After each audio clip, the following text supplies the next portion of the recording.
baby te lamig na ng manahin nung sintang sante ng hobita tuloy sa banggutan ng pagnayan banay tuwite hong wakil abang yaloni ng nauswas at seri Siyawan ang saksakon Nanatay na dalang sakit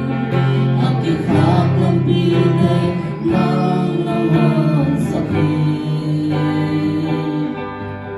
Abay sa ganun tangan Huwag sa pito panahin Kamay ng linson Ahoy penang kelsa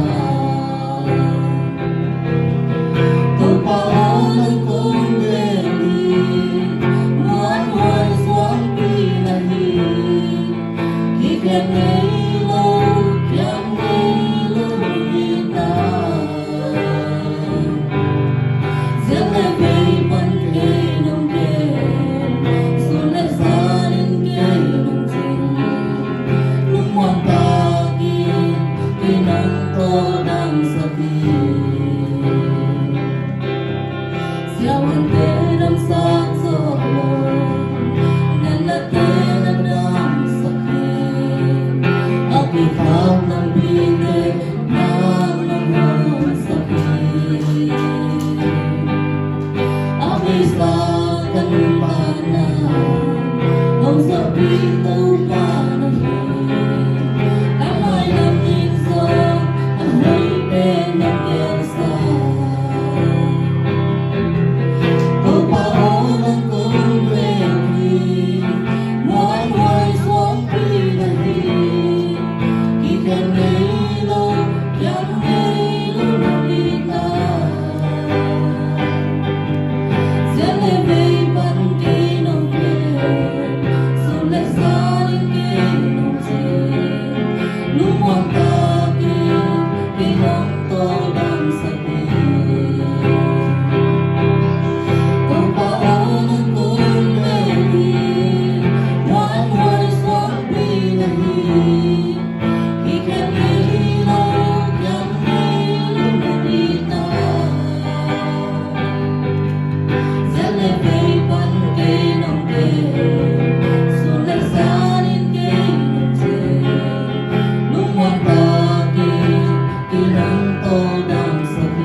Paano